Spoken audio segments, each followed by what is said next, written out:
How do I personally discover new sounds or plugins? How is Taxi Dispatch different from regular vanilla Taxi?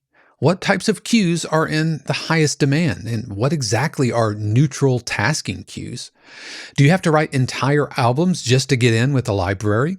What percentage of my queues have actually gotten placed? And can you actually make a full-time living doing production music? Well, it's another Q&A episode, as today I answer these and more of your production music questions. Plus, we take a listen to an emotional piano solo cue written by a member of the 52 Cues community on this week's episode of the 52 Cues podcast.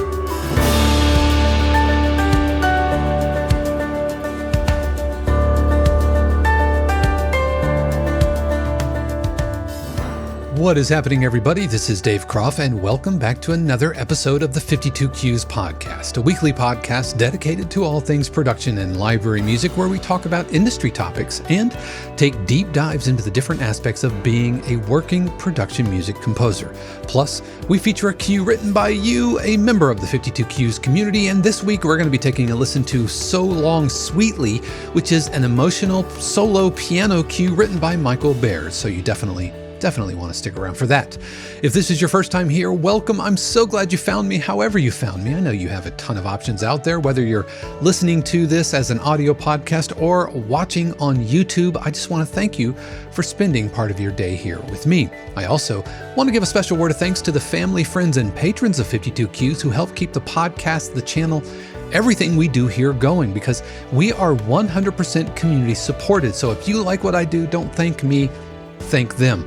But if you want to learn more about how you can help support 52 Cues and also unlock extra perks like live streams, workshops, Zoom feedback sessions, and a ton more, then be sure to click on the links in the description or stick around, because we're going to be talking all about that a little bit later in today's episode. So it is time for another Q&A episode, and I asked the production music community over at 52 Cues recently if they had any questions, and boy, did they deliver. So I'm going to get through all these questions. I'm going to kind of quick fire them. Some of these I have answers for, some of them I don't. And so here we go. Let's dive in. The first question comes from Michael Reschke, who says, I have one. How do you discover all of these cool plugins and instruments I see in your video?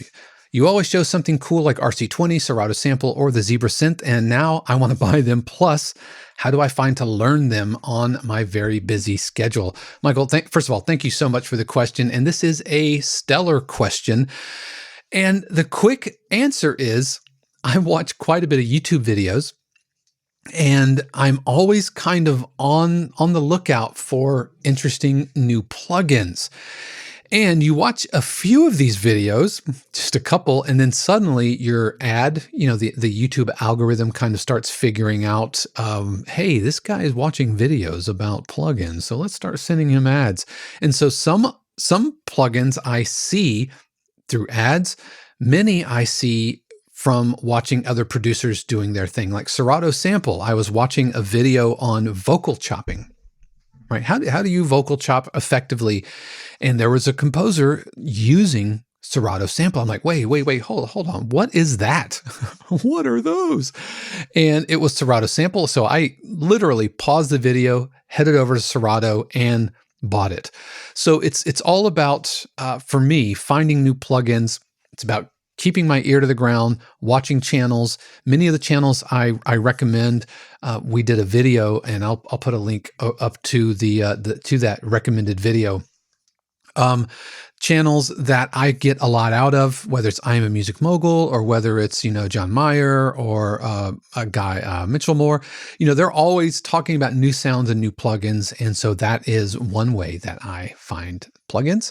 And I am also subscribed to many of the manufacturers' email newsletter. Not only do you get coupons all the time, especially Spitfire, they're always running sales, but anytime there's a new plugin, whether it's XLN Audio, Native Instruments, Spitfire Audio, Heaviosity, all of these manufacturers, they shout it from the rooftops whenever they have a new plugin.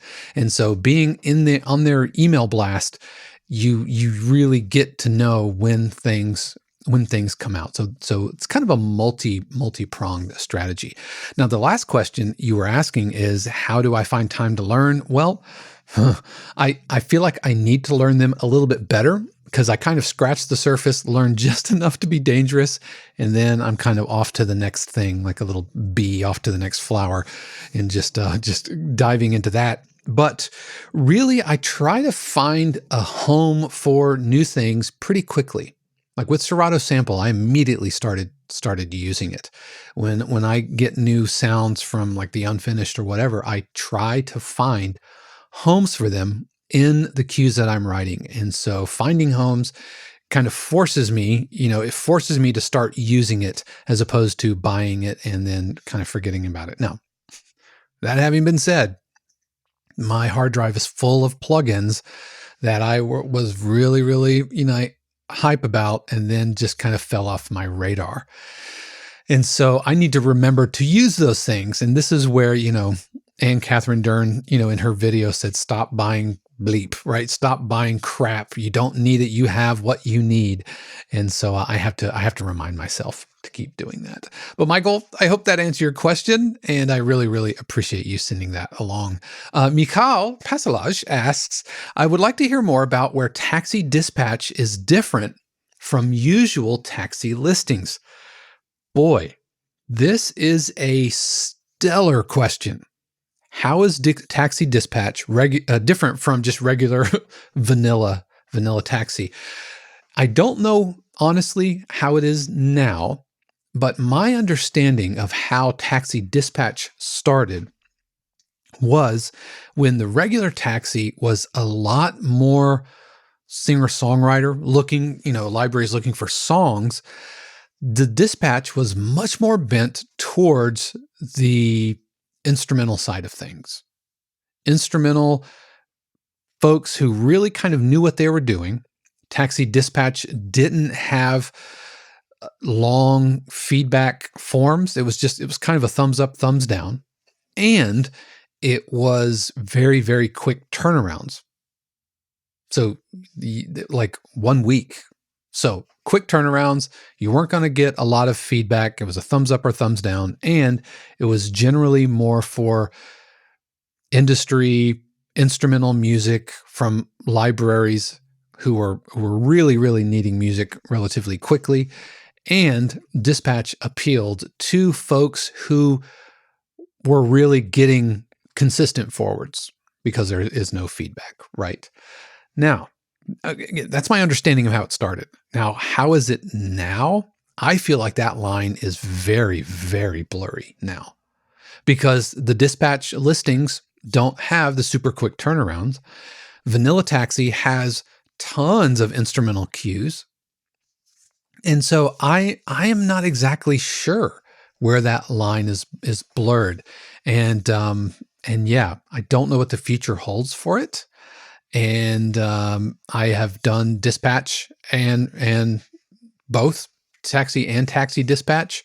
And I feel like in order to get your benefit of taxi dispatch and really get your money's worth, I feel like you really should have a pretty good track record with forwards because you're not getting feedback. And you need to really be ready to write consistently and be able to deliver. Otherwise, it's just kind of a waste of money. Not just the $5 to submit, but the extra, what is it, $100, $200 on top of your already $300 subscription. So you're giving Taxi $500. And if you're not at least writing, 1 cue, 52 cues, 1 cue a week, then I don't think you're really going to maximize the benefit of what dispatch has to offer. Again, the line is very, very blurry now, and I'm not sure that it would necessarily be of great benefit unless you are really in the zone and pumping out a lot of music. All right, but Michal, thank you so much for sending the question. Really, really good question. Biagio asks, I've been using your template with EW reverbs, and this was the East-West reverbs that I talked about that you provided a while back, wondering if the R4 reverb is still part of your template and if you use that as the glue reverb after everything is in place or just an effect, and why R4? To be honest, I don't really use it much. and I haven't really set it up on my new machine. It's an older plugin, and the reason I started using it is because I had read a lot of really good things about R4, and iZotope kind of bought it, and so it was included, but it's not part of like iZotope proper. Like there's a whole separate installation process. You have to get a code and plug it in, and I don't think it is M1 native. I might be wrong on that, but I don't think it is. And I think that's what kept me from installing it when I was installing all of my iZotope plugins on this new Mac Studio. And so I wasn't using it as glue, and I was really only using it for like it was a secondary reverb when I didn't want to put my sounds through the orchestral stage reverbs that I used, and I use faithfully the Reynolds Hall presets. So freaking good. But to be honest, I don't use it really much anymore at all. And I ended up taking it out of my my template. I took it out of the template because I just wasn't using it. Because as far as the glue reverb, I don't think you necessarily need another reverb to kind of glue everything together. This is one of the advantages of using the convolution sets all from within the same room. And so just a quick TLDR on how I think about using my reverbs. I use East-West Spaces 2, and they have a reverb set from the same concert hall, Reynolds Hall. I think there's two of them. One's like a Pasadena Hall, maybe, or LA Scoring Hall, or I use the Reynolds Hall. And what they are is they're convolution reverbs from the same room in different parts of the room. So I know that when I dial a sound into the violin 1 or the high strings reverb, it's going to be relatively close, and it's going to be a little bit to the left. And the low strings reverb are relatively close and a little to the right, or stage left. And I know that my low brass is going to be a little bit further back, but a little bit to the right. My high brass is a little bit further back, and it just bends slightly to the left. And I know that my percussion is going to be way further back, but to the left. And I know that my timpani and my harp are going to be way to the back and to the right. So I have positions kind of short to long, and depending on where I put them, high strings, low strings, high strings versus timpani piano, or timpani and harp, also gives me a little bit of stereo placement. But because they're all recorded in the same room, they blend together seamlessly. And I don't have this problem of reverbs kind of clashing and not sounding like they all exist in the same space. So I find it super useful, to the point where it's pretty much the only reverbs I use. These are the only reverbs I use, whether I'm doing a hip hop cue or whether I'm doing an orchestral cue. I use these. And I know some people swear by Valhalla. I've tried to get into it, but having 6 different reverb sets across different planes and across different stereo spread all play nicely together, it just absolutely chef's kiss. So it really, really, really works for me. But Biagio, I hope that helped. I hope that answered your question. But at the end of the day, I've taken R4 off because I don't think it's M1 native, and I wasn't really using it anyway. So, yeah. Michael Sine asks, there appears to be an increasing demand and interest from publishers in tasking tracks. What would you suggest as a good approach to writing decidedly neutral or tasking style of music? Find this to be a challenge both melodically and harmonically. And I agree. I've talked to a handful of libraries, and this kind of neutral tasking thing is kind of effervescing in the library music landscape. And so there are 2 aspects to it, one being neutral and one being tasking. So let's start with neutral first. Neutral essentially means that it is harmonically neutral. It doesn't bend major or minor. Now, most of them do bend one way. It just angles one way or the other. It's basically, am I using a minor set of notes or a major set of notes? But it's going to be a lot of slow moving harmonies holding on one chord for a long time. In this instance, or in this case, it sounds very much like light tension. And I would imagine that neutral tasking cues are going to fall within the umbrella of light tension if we had to find a home for them, right? Just like investigation type shows, puzzle solving type shows. So neutral means it's harmonically neutral, and we're not going to overtly lean into minor sounds, and we're certainly not going to lean into dissonances, minor seconds, those types of intervallic relationships in your melody. You're not going to lean into those. So we're talking a lot of open sounds, open fourths, open fifths, seconds. These really add to the neutral quality because it's the minor third along with the sixth. So the third scale degree and the sixth scale degree really communicate a lot of the key signature's tonality. If it's a minor third with a major sixth, then it's Dorian, right? If it's a minor third with a minor sixth, then it is going to be a minor scale. Likewise, if you have a major third and a major sixth, then it is a major chord. And so it's not to say you can't use those notes, but those are the avoid notes, or use sparingly. And how often you use them, and whether it's a minor third or a major third or a minor sixth or a major sixth, is what's going to bend it one way or the other on the sliding scale, the gradient of emotion harmonically. Too many minor thirds, and it's going to start leaning into tension. Too many major thirds, it's going to start leaning into, hope or uplift or joy or playfulness. And so that's how I approach that neutral harmony. Again, most of them are going to be rooted in a minor scale because they fall within the tension spectrum, but neutral harmonically. The next aspect is tasking and tasking style of music. And tasking music, in my understanding of it, has a lot of percolating, pulsing rhythms. A lot of boom, boom, boom, boom, boom, boom, boom, boom, boom, boom, boom, because this steady pulse underneath a scene helps to accommodate a lot of action that's happening, whether it's cooking, baking a cake, or whether it's, building a house, or whether it's putting clues together.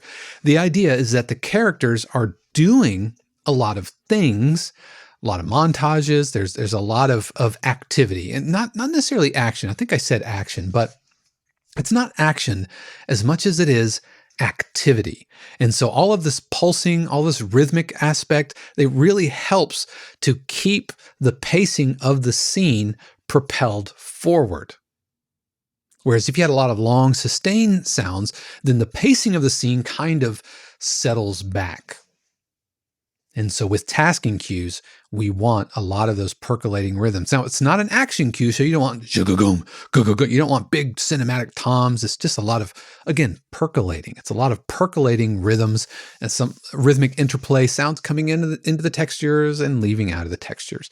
You can have some sustained sounds, some pads, and some long notes, but those are absolutely secondary, actually tertiary, right? So they go below the pulsing, which is going to be top. Melodic content needs to be underneath that as far as the layering goes and the mix. Usually we think melody is up front, but nope, not with tasking cues. The melody is secondary to all of the pulsing activity, the pulsing energy, and then sustained notes go underneath that. So pulsing rhythms, melody, sustained sounds. And the sustained is good because it kind of glues everything together, but it's way, way, way down in the mix. And they can be a challenge. But they're fun to write.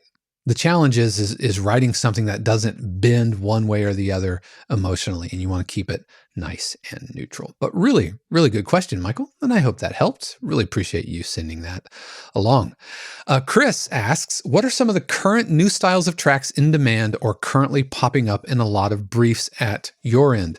E.g., I've seen a lot of lo-fi hip-hop, ambient hip-hop, new pop. How do we analyze new terms, styles, and get into that to be effective? So a couple of aspects to the question.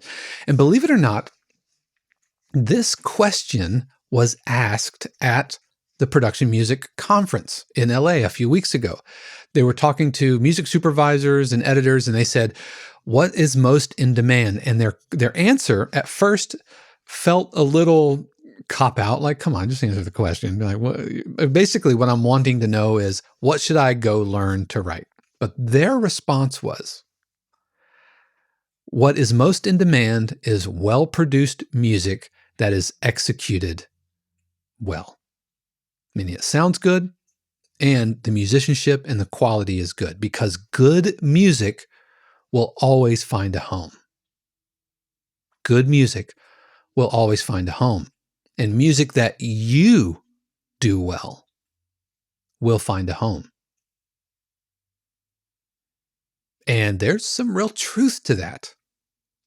Because libraries they're like a school of fish. Like I just mentioned how neutral tasking seems to be effervescing in the library sphere. But at the end of the day, libraries need good music, well-produced music that is original and yet meets expectations, that's a tough line to walk, as anybody who's done any production music will attest to.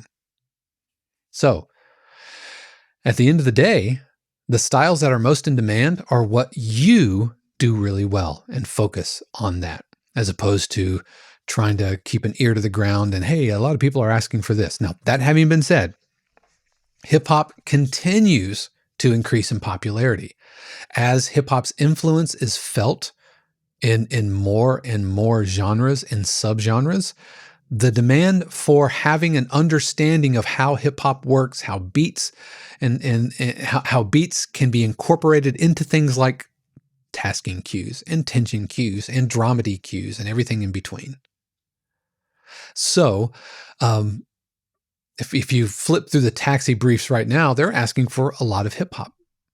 Trailer cues seem to always be evergreen. People are always looking for trailers, but chasing trailer trends can also be exhausting. It's one of the reasons I don't pitch to trailer cues and to trailer briefs, is because I don't have my ear to the ground on what's absolutely the most important thing, right? Brahms are still a thing, but the one style that they did say that they don't need any more of was dubstep. They're like, nope, nobody's asking for dubstep anymore. That got completely overrun, and so it's had its time. As soon as I saw dubstep show up on like a Weetabix commercial, I'm like, we're done. We are done with dubstep if it shows up on a children's cereal commercial. But lo-fi, I know that lo-fi is becoming a popular genre of music. I haven't seen a ton of libraries looking for lo-fi, but as popular trends go, often production music trends go. The challenge is how applicable is lo-fi to the typical production music workflow and the types of scenes that get used in production music, or that use production music. That I'm not sure. But hip hop underscore, not just hip hop that you would hear on the radio, but hip hop the hip hopification of things like tension cues and dramedy cues and uplifting poppy cues. I think that's where I'm spending some of my own personal attention.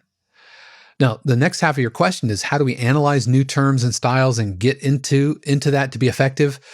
That's a lot of listening, man. That is keeping your ear to the ground in Spotify, what trends are happening. And some of it is kind of blazing your own path. I've had a lot of success with hip hop dramedy using the ukulele as like a funky instrument. And Discovery ate up 3 albums of that stuff, to the point where now they're using that as reference material to get other folks to write it, which on one hand, super flattering. On the other hand, just ask, I'll write you more. Just ask me to write some more.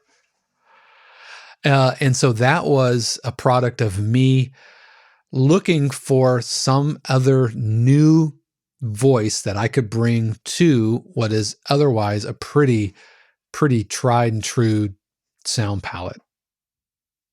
with dramedy cues, namely pizzicato, right? Pizzicato strings. I do hear publishers saying they don't want any more pizzicato strings, and yet they keep dipping back into that well because it just works. And so for me, not having pizzicato and dramedy is like complaining about glockenspiel in kids' music. It's just inherent in the style. So lean into it. But listen to Spotify.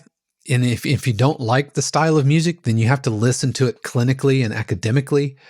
So have your ear to the ground, subscribe to the Taxi newsletter, even if you don't subscribe to Taxi itself. Keep your ear to the ground, get the emails, and look what they're looking for. And look at what they're looking for, and listen to the references, because Taxi is really, really great about providing all of that reference material. So Chris, I hope that helped. Thank you very much for that question. Marshall asks, I want to invest in Omnisphere's The Unfinished. I write mostly tension Q. Could I give you a good place to start?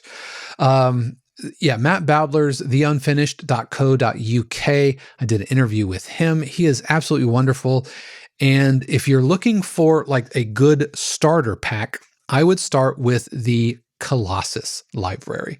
Colossus 1, and he has 4 of them. But I'm just going to warn you, Marshall, you're going to want to buy them all. The good news is that he offers sales all the time, and we are just a few weeks out from all the Black Friday sales coming up. So definitely subscribe to his newsletter.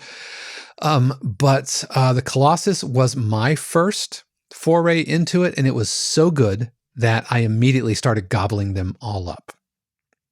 And because it's not some faceless corporation, what Matt often does is he will give you a prorated discount if you buy a library and then later upgrade to a bundle, because the bundles are where it's at. It's like all of the sounds all together, and you're going to want to bundle eventually. Is he will offer prorated discounts if you already own a couple of the libraries. Again, because it's not like Native Instruments, it's just a dude in his house, right, in a studio in a which is made out of a bedroom in the UK. And so, Marshall, I would do the Colossus first. Horizon is also good. I would avoid like Ferox, I think, Siberia. I would avoid those. Pangea. Anything that has multiple volumes, like Horizon Volume 1, 2, and 3, and 4, I think, and Colossus Volumes 1 through 4, that means that there's so much to be had there that the first one called for a sequel, and then a sequel, and then a sequel. And so I think starting with Colossus or Horizon, those would be the ones that I would focus on first. All right. Next up, Dave Zahara asks, what are my thoughts about getting use out of 1 or 2 tracks at a time? Is this feasible for library work? I've heard libraries want whole albums, but I don't have the time for full albums, and I'm not looking to replace my day job. This is just a nice side hustle.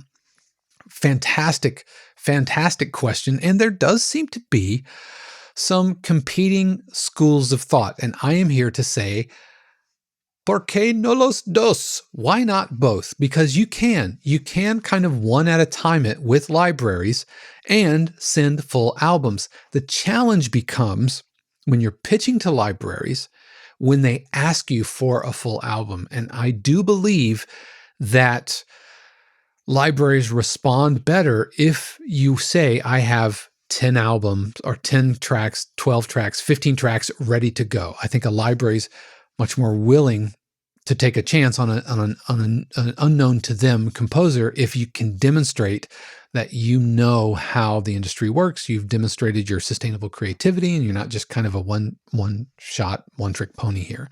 So those are the things that having a full album communicates. All right. Now, as far as libraries wanting 1 or 2 tracks, this happens frequently. I often have libraries which will take just 1 or 2 tracks. My CBS publisher, we just interviewed Rob. He takes 1 or 2 tracks. Now, he also takes libraries, full albums, but he will often take just 1 track.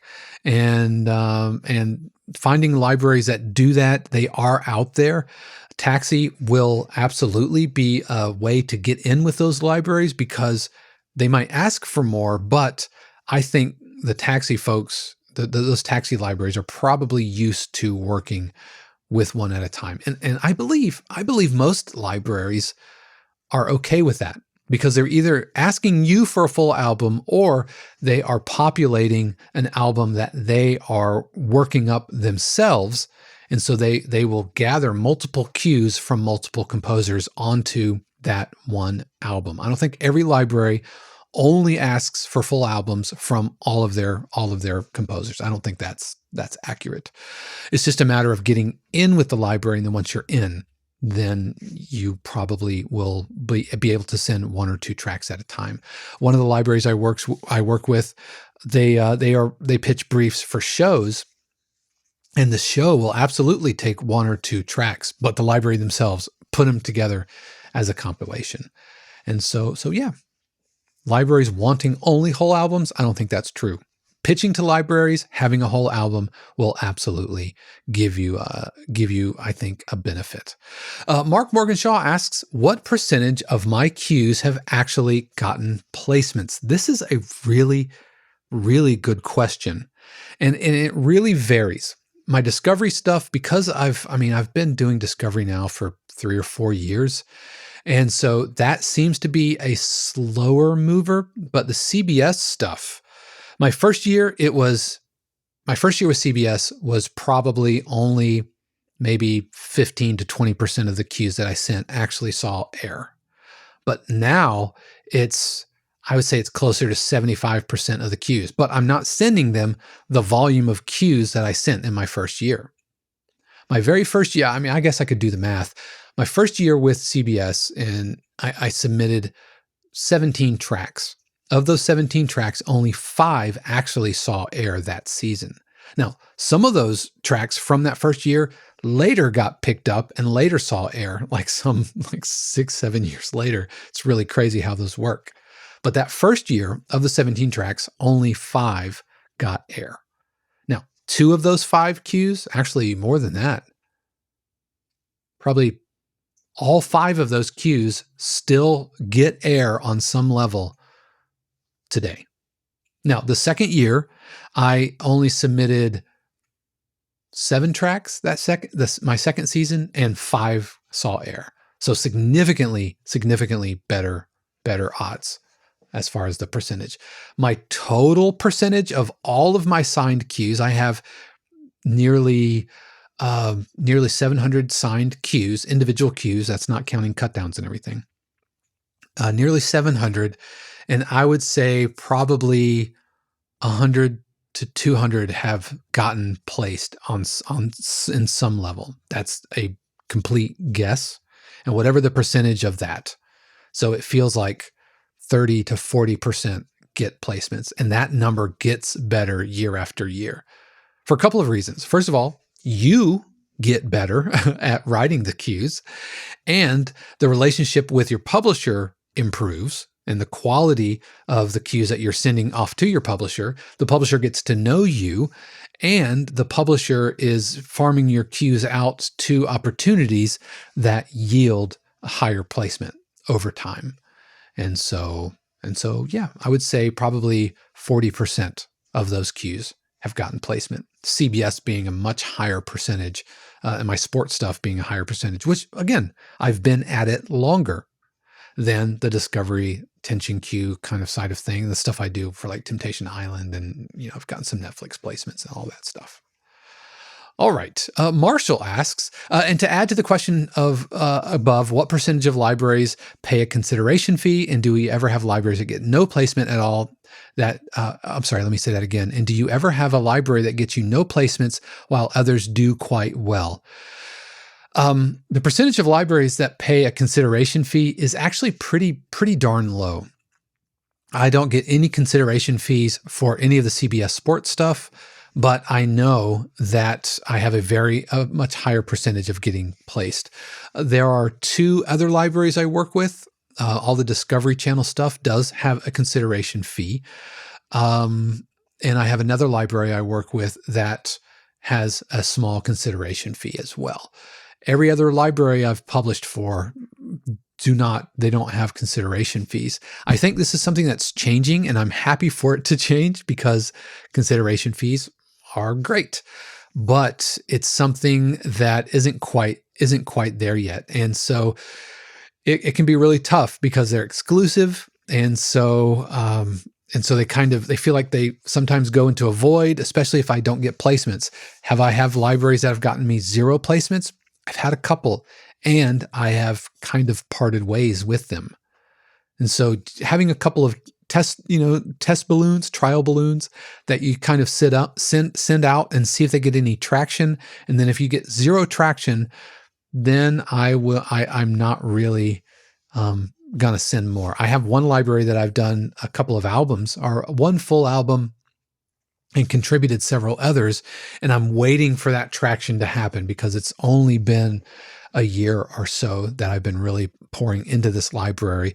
But I've got my kind of, my ear is perked, waiting for something to start happening. And if it doesn't, then you just kind of have to cut bait and drop your line and your hook somewhere else, into another lake, river, pond, fish metaphor of your choosing. And so yeah, and some others do quite well, 100%. Yeah, mentioning kind of what I was saying, the CBS stuff has a lot of good traction. I've been at it the longest. Discovery Channel is less than that, and I've had some that I've gotten 0 responses. Even though there's one library where the onboarding process and the stems and cutdowns was an exhaustive amount of work. And to date, I haven't gotten any placements from that queue that I sent. And I know I didn't send them a ton, but it was a lot of work for zero placements. And so I'm not really going to put any more energy into that queue. All right. So Marshall, thank you very much for that question. The next question comes from Gary, and Gary asks, is it possible to have a very modest full-time income doing this? Can you make a full-time living doing production music? And I think yes, but it takes some time. It will take quite a bit of time. I'm about 8 years into this, and I'm not putting full-time energy into it. I'm not working 40 hours a week just writing production music. I have a lot of different irons in the fire, from teaching and doing 52 Qs, also gigging, and the various things that I do in music to make a living beyond my full-time job at Full Sail. But I can absolutely see how you could make a full-time living. It will just take quite a bit of patience and quite a lot of output, and so that can be a real challenge. And so there is an element of opportunity and luck. See my previous YouTube video on "Is this all luck?" And we can do things, I think, to help bridge that gap. But I think you can. As some other folks have chimed into this, and Mark Morgan Shaw here says, 7 years later, still not earned a modest part-time income. Your mileage may vary.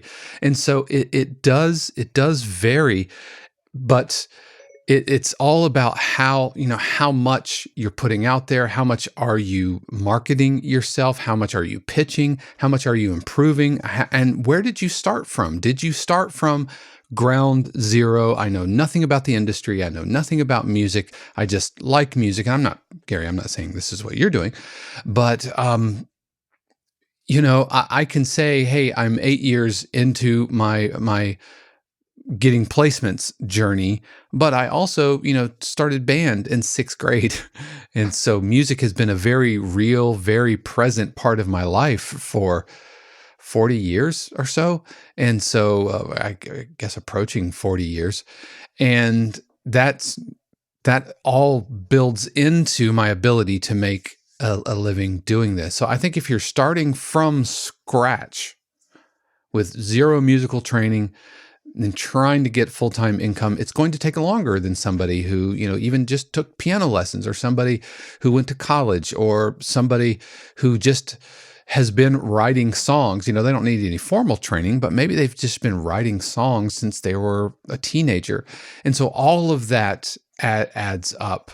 And so it's really tough to say after X number of years, you can have a full-time income doing this. I know some of the marketing over at Taxi, they talk about, after a career, of doing production music, you can, end up with $1 million in the bank. And I can see that and see how those numbers work, but each case is different.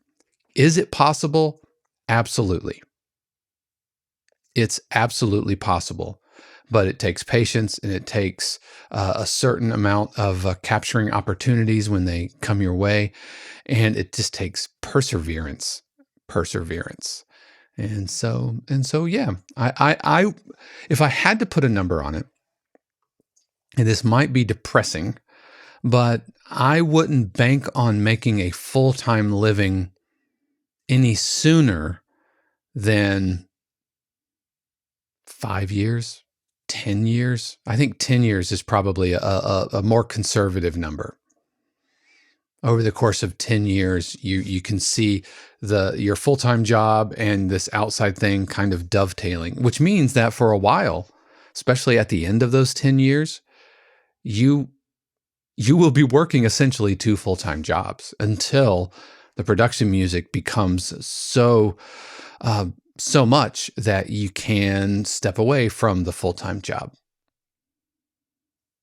So yeah, I am getting to the point where my musical endeavors outside of my full-time job, teaching, whether it's private students, whether it's the community, whether it's a lot of production music and library music, I can see how that is building towards a secondary full-time income. And so yeah, I hope that answers your question, and I hope that's not too discouraging.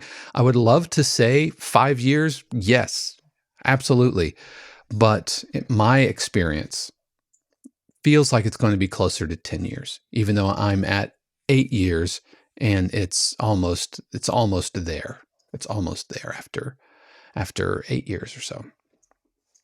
So thank you, Gary. Appreciate the question. Steve asks, for pitching tracks to publishers, I understand the album concept is preferred, but what exactly goes into it? Does it help to have art, include cut downs and alternative, or only invest that time once a publisher picks it up? Any other tips? Well, as far as pitching tracks to publishers and having an album concept, I'm going to answer your second question first. The artwork, almost always the library will take care of that. They have art department folks, and so they might ask your advice on a title for the album if it's all yours. But if you're having one track that's going on to another album or a handful of tracks, then chances are that they've already come up with the concept. As far as cut downs and alternatives, don't worry about any stems, alt mixes, minus mixes, cut downs until it gets picked up by the publisher, because every library is different. They might want different loudness levels. They might want different, file formats. This library wants waves. This library wants AFs. They might want individual stems with no mastering chain. They might be totally fine with that, having your mastering chain on all of the alt mixes. And so generally it's, and I've learned this the hard way, so I'm just a future version of you there, Steve, that if you do it ahead of time, almost invariably, you will have to redo it because you will have done something contrary to what the library is asking for. So once it gets picked up and once you get the green light from the library and they have agreed to put it in their catalog, then you go through all of their deliverable metrics and figure out what they want and loudness and versions and file formats and delivery methods. Don't worry about any of that until it actually gets picked up. Now, as far as the album concept, I have some thoughts on this, and I think I'm either going to make like a workshop about it, or even do like a mini course or something on creating your own album concept. If that's something that you'd be interested in, let me know below. But here is the TLDR, which for you older folks, that means too long didn't read. That's internet slang. So here is the Cliff's Notes version. There you go. That's my generation. Albums usually hinge on some kind of a hook. And I don't mean a melodic hook. I mean something that an editor, as they're browsing through albums, there's something unifying about that album itself. There's some unifying idea. And in my opinion, that unifying idea can be a handful of things. One thing it could be is a unifying mood or emotion. Every cue in this album does this. It's all dramedy. It's all light tension. It's all, it's all trailer music, right? So there's some kind of unifying mood or emotion. Happy clappy, uplifting, inspirational, melancholy. The other thing, and so there are two other possible hooks. The other possible hook is a specific scene. So here are all scenes for a crime scene. Here are all cues that could be used for an autopsy. Here are all cues that could be used for a reveal. Here are all cues that could be used for a breakup, right? And so, yes, there's a mood concept, but also a scene, a specific scene. And then finally, have a unifying instrument or some kind of textural element. These are all drones. These are all ukulele. These are all plucky pizzicatos, right? And these are all trap 808s, right? Here are all cues that feature stomps and claps.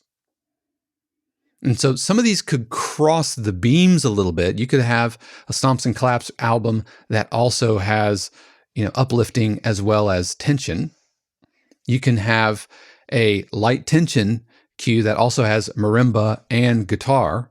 You can have crime scene that also has ominous tension as well as investigation tension, right?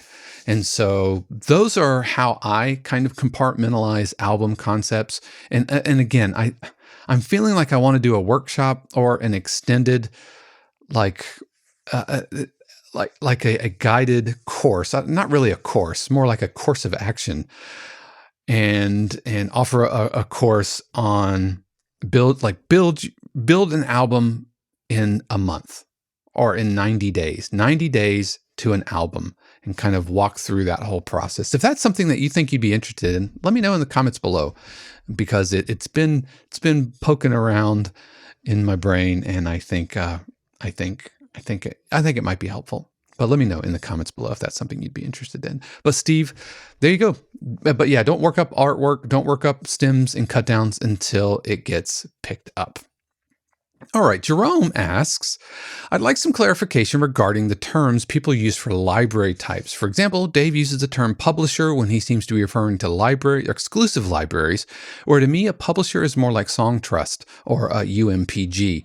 Eric Copeland does the same thing with exclusives, but calls it writing for sync versus writing for stock, which he equates with non-exclusive libraries, despite the fact there are non-exclusives doing sync licensing.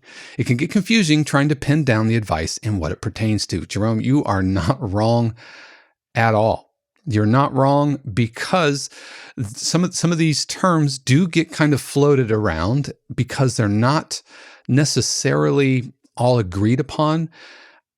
But here is how I use them. I use the term publisher for someone, a catalog, a library who publishes music in a catalog. And so by definition, Pond 5 would be a publisher, but they're not taking publishing shares. So that can be confusing. So let's use the term publisher to say this is someone who is going to publish our cues, promote our cues, place them in the catalog, and probably take the publishing share of the royalties, which means probably non-exclusive. Now, where things get confusing is the term sync. And I believe, and not to put like Eric or Jesse or anybody else out there on blast, But I've had conversations with libraries, and recently talked to Steve Cox, who is a music manager for Discovery, Warner Brothers Discovery's like global music licensing, and he says sync is a piece of music, like a song, usually a song that gets used and licensed individually and placed in a TV show. It's a sync license. So production music and library music that gets published in a catalog isn't really sync, according to how publishers and music supervisors think about it. Sync licensing is, I wrote a song and I control it and I pitch it, and then it gets licensed, sync licensing. And you get a sync fee and all of that. Now, production music does get synchronized, and so that creates a confusion. But when music supervisors talk, this is my understanding, when music supervisors talk about getting songs for sync, it's not really pulling it from a catalog or pulling it from a library necessarily. That's production music. That's library music. But what Artlist does versus what Motion Array does, Artlist, which are both non-exclusive stock music, those are Artlist is doing more sync licensing, whereas Motion Array is doing more production music catalog licensing. Now, as far as what stock means versus non-exclusive libraries, stock libraries typically are marketplaces where you are not giving up your publishing shares for those, and you are controlling those, versus non-exclusives, which may or may not do the same thing. For example, I am in one non-exclusive library, but anything that library finds a home for, they get the publishing share of that placement. But I am also free to find homes for that music. I could put it on Spotify, all that stuff myself. So it's non-exclusive. However, it's not a stock library. Pond 5, Motion Array, Audio Jungle, that's all stock music, which are much more about customer-facing marketplaces that anybody can just go and jump in and start licensing music and paying your fee, and you don't get any back end. But non-exclusive libraries don't necessarily mean that you're not going to see any back end. And you're right, it's confusing because all these terms get all thrown around. And I wish somebody would make a lexicon, a hitchhiker's guide to the business, and define these, and everybody could agree on this is what this term means, and this is what that term means. But yeah, the one that seems, I think, the misnomer is the sync, according to the music supervisors that I've talked to, because production music that lives in a catalog isn't considered sync, even though it does get synchronized. So did that help? I feel like I confused myself, but I hope that helps. Jerome, thank you for the question. All right, Dex asks, what are the different types of ways to add an edit point to your track? Does the percussion reverb need to completely stop or fade to nothing? Some examples would be great. Well, I can't give some examples right now because of the format, but I can talk about this. And here's how I think about edit points. And I think of edit points as two ways. The first is creating natural pause points in between song sections that an editor could use to either extend a break in between the song sections, like put in some dialogue, or they can use it to grab and edit and remove and chop and shuffle things around as needed. So those typically happen at the end of a song section, dipping out and then back in to a B section. You know what? I think I can. I think I can get an example. Let me dig up an example, and I'll show you what I mean.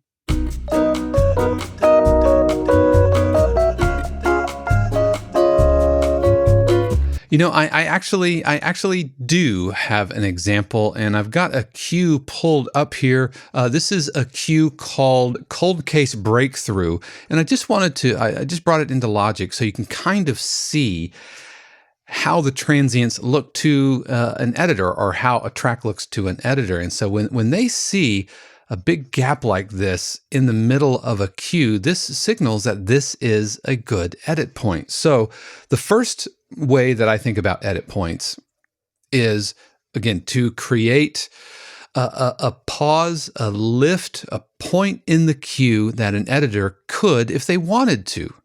If they wanted to, they could go in, they could trim that out and extend it. And so here is a Cold Case Breakthrough. And let me actually play the edit point so you can kind of hear it.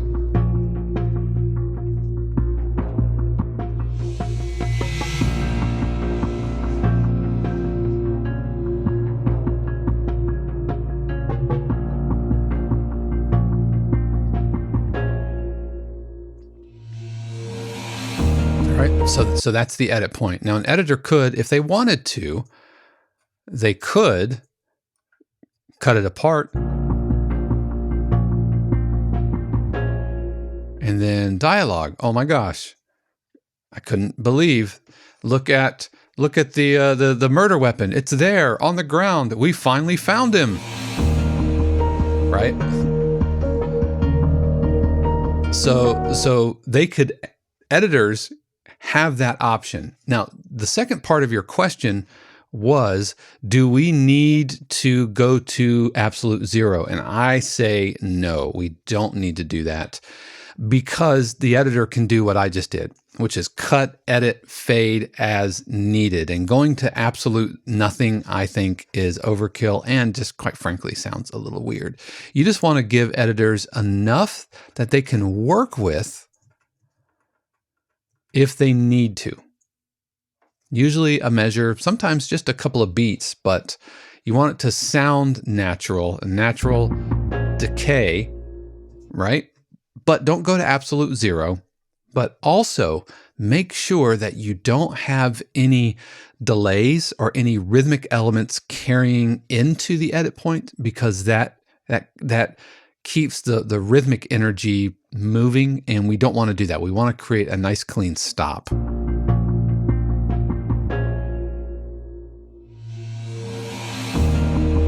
All right, so that's the first way that I think about edit points, which is creating those little breaks, usually out of my breakdown and into my final A section, return to my A material, because that's really what I have going on here. Is I have a little intro, I have an A section, a B section breakdown, which is essentially the A section with things removed, and then a return to A, often an A plus a B. The other thing that I think about with edit points is creating obvious transient moments in the cue, usually with transitional energy, risers, sweeps, scrapes, that kind of thing, where an editor could, if needed, they can move things around as needed. For example, if I wanted to, looking at this cue, if I wanted to go from the intro right into this chord change, then I have a real obvious transient that I can move. Let me move it right there. So crossfade that.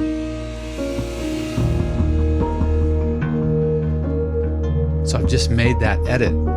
Also, so there's another transient. And so if I wanted to loop this middle section here, giving them a real obvious spot, let me turn off my smart there. So a real obvious spot to edit. So about right there. 2, 3, 4, 1, 2, 3, 4, 1, 2, 3, 4, 1, 2, 3, 4. If I wanted to, I could just obviously, like those obvious transients, create good edit points.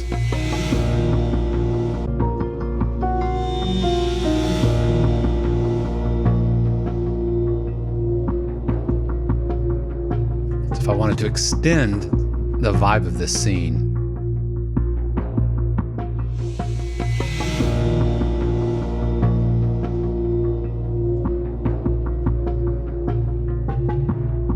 and then if I needed to, for whatever reason, go into my breakdown early, or not my breakdown, but my edit point,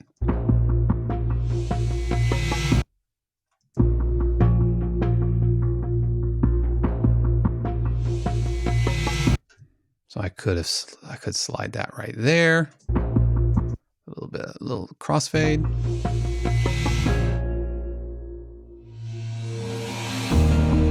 All right, so giving spots in your track some transients that the editor can use and edit as needed. So that's how I think about edit points. And just like we were saying with the other, there's a frustrating lack of clarity among different libraries and editors as far as what this looks like and what this could be.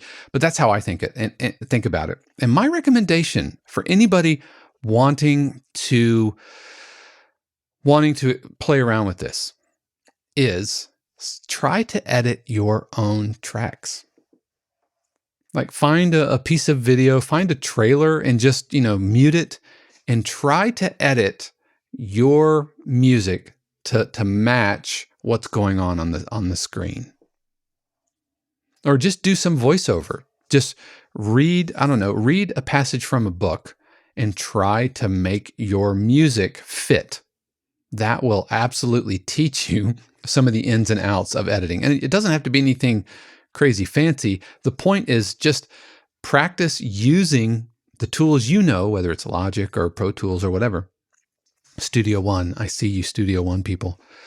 Then and just practice editing around. And if you can easily chop your cues apart, line up the transients so that the phrases all make sense and it sounds natural and normal, then you're probably doing a good job. You're probably on the right track there. So Dex, I hope that helped. I hope that was helpful to see. And then finally, Michael asks, I'd love to hear some thoughts regarding LUFS management, as in when a track builds, what kind of LUFS ranges do you consider? A quiet beginning and boisterous ending can span a wide LUFS range. Curious if there are any guidelines around that and how to consider when mastering.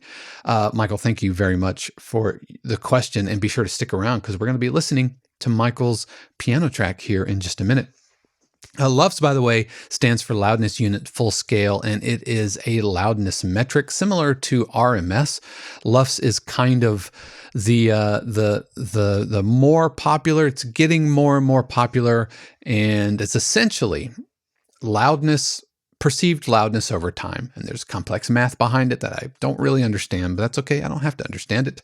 But it's essentially the perceived loudness over time. Think of it like this. Think about you have in the Olympics, you have diving judges, and there's a dive, and then you have 10 judges. You throw out the lowest, you throw out the highest, and then you average whatever is left. That's essentially, in a nutshell, how loudness metrics like LUFS or RMS are calculated. Basically, way oversimplified, but that's how I think of it. So that's what LUFS. In case you're wondering what we're talking about here. Now, as far as the LUFS ranges, I think some of that is dependent on the type of cue you're writing. For example, if you are writing a sports broadcasting cue, you can't get away with wide ranges of LUFS, usually within, 5 dB, if that, because for sports broadcasting, they are looking for a considerably more consistent loudness than, say, a emotional, dramatic string quartet. So I know your cue that we're going to listen to here in just a minute starts off very, very soft, It's an intro. It's very intimate, and then it gets and then it builds up and gets louder rather. So you can get away. You can get away with more ranges of LUFS than you could like in a sports cue. For me, if I'm doing like tension music, standard instrumental production music, I try to keep my LUFS within about 10 dB, with the understanding that your intro can be a little softer, and then once the cue starts, then I try to stay within 10 dB. So when I go into a breakdown section like we have here in the cue we were just listening to, let me see if I'm actually, let me see if my logic holds up. So we have LUFS here.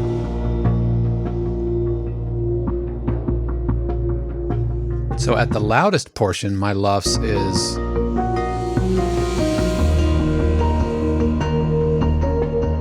about -12 integrated.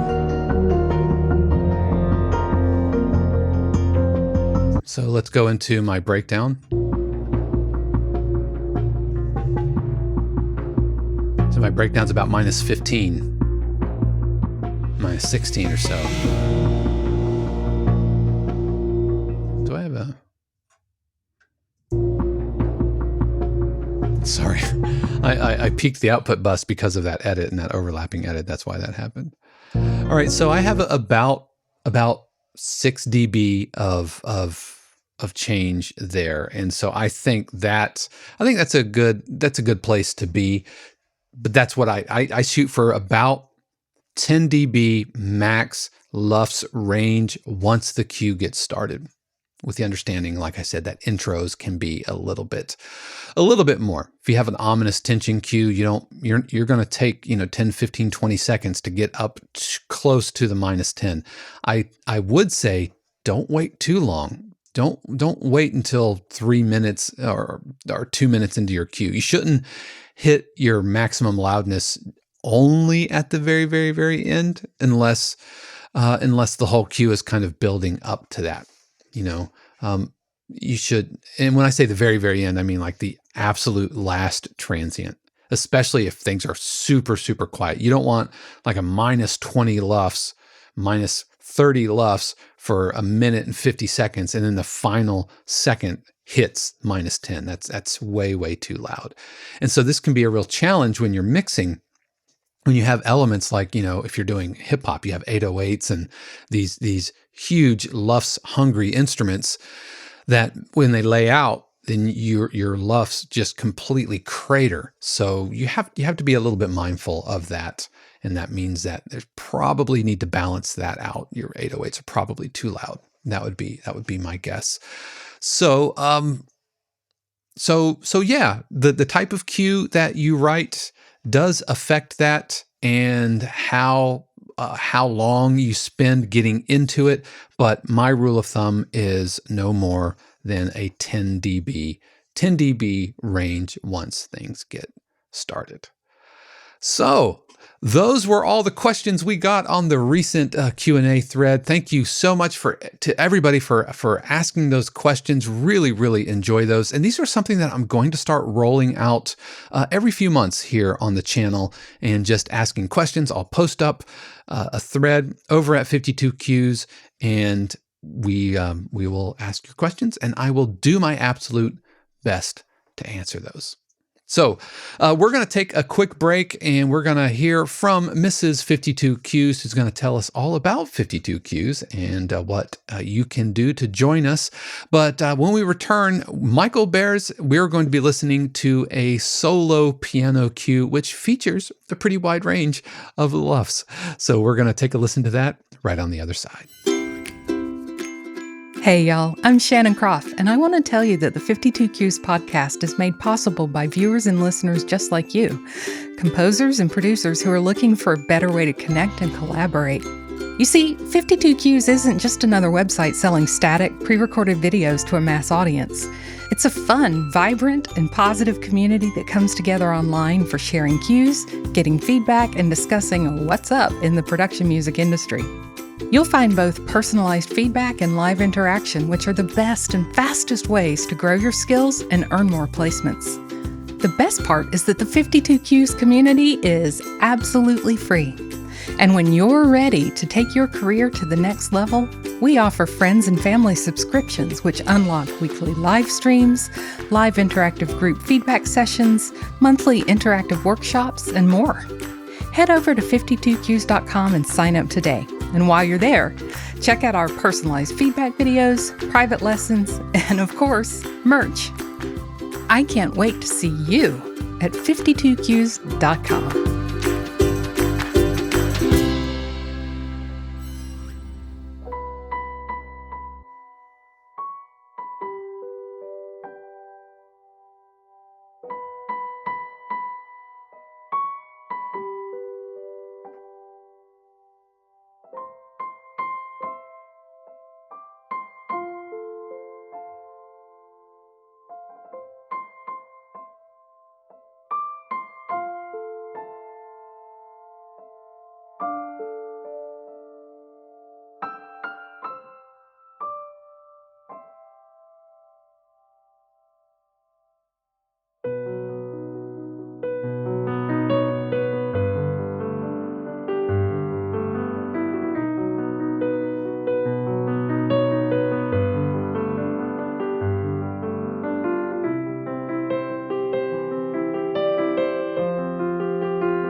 That was So Long Sweetly by Michael Bears. This was submitted during our week 41 feedback thread. Michael, thank you so much for sending this along. And I've been enjoying listening to your piano cues for the last few weeks.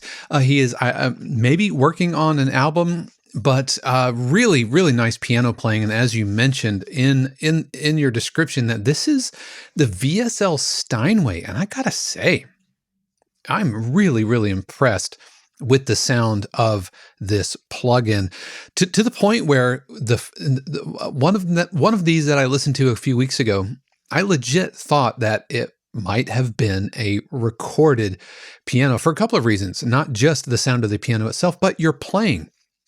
You're obviously not, somebody who like me who's just kind of a MIDI pianist, plunker, programmer, but you have some real piano skill, and so stellar performance, really very realistic. The fact that this is a MIDI instrument, I think it's really well done.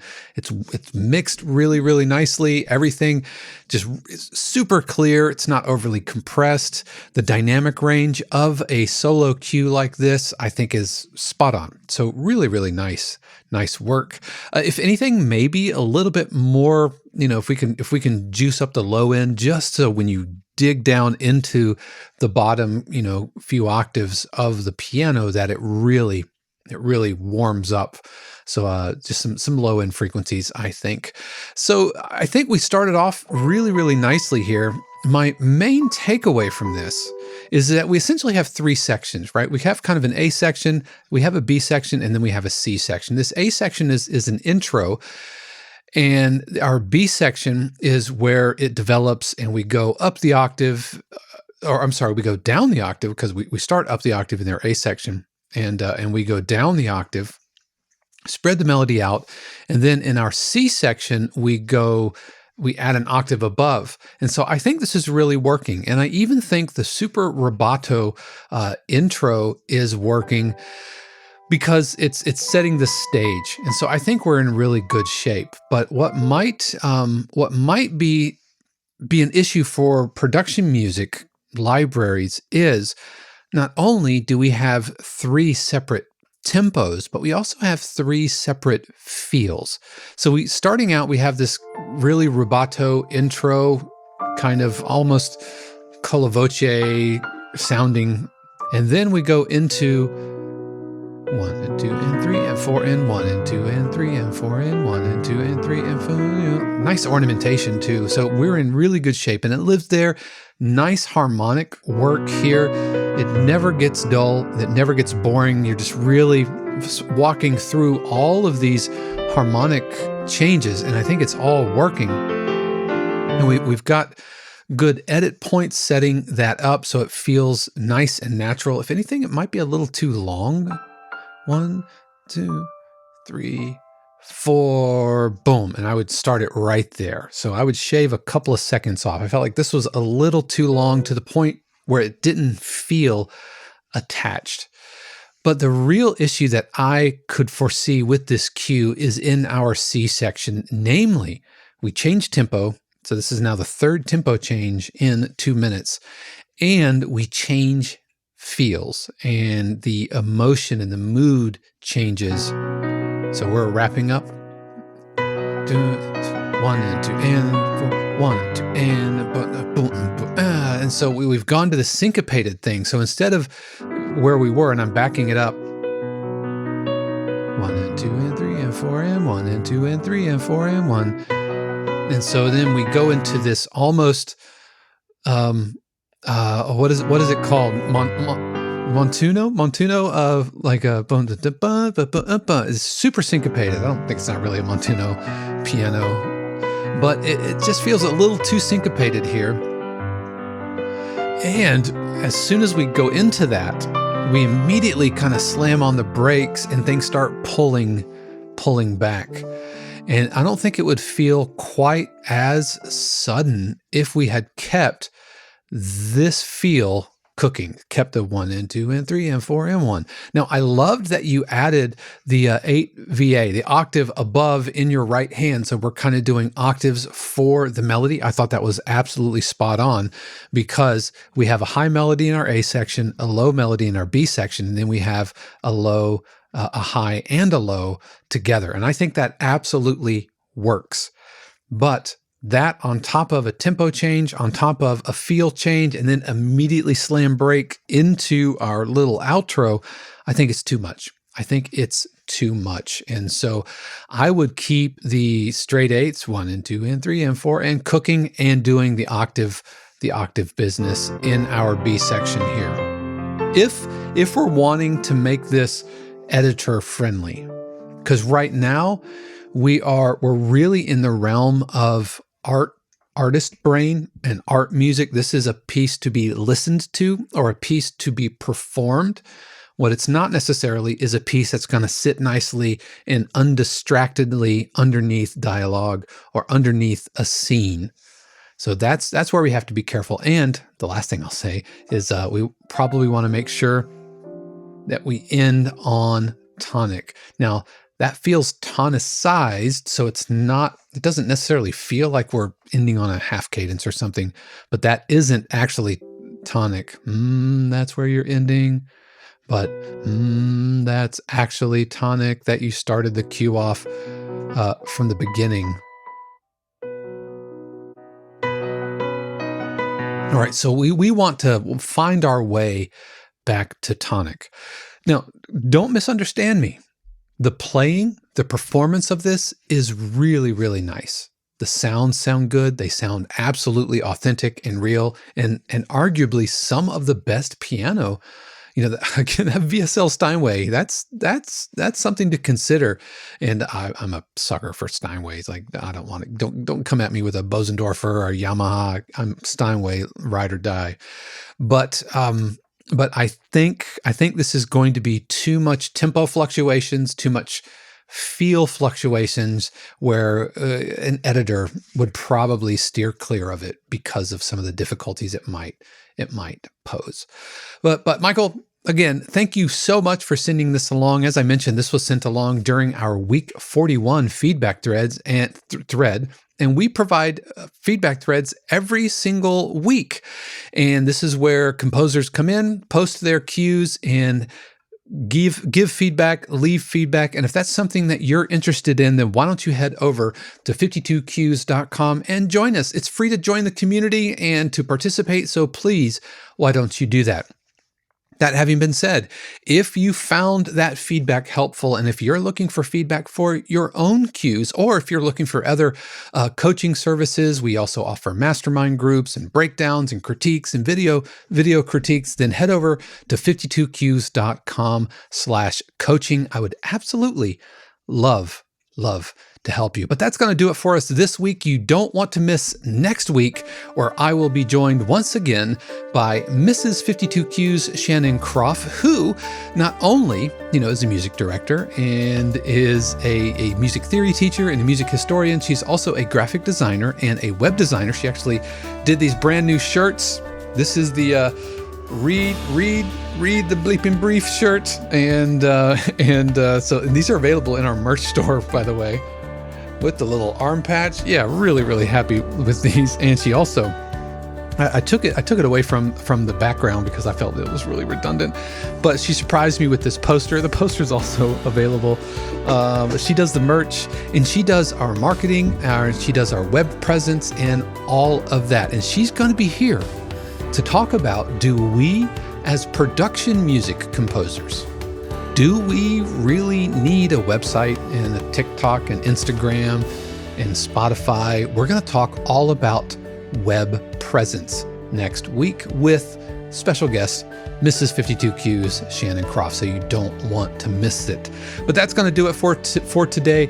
As always, I have to give a special word of thanks to the family, friends, and patrons of 52Qs who help keep everything going.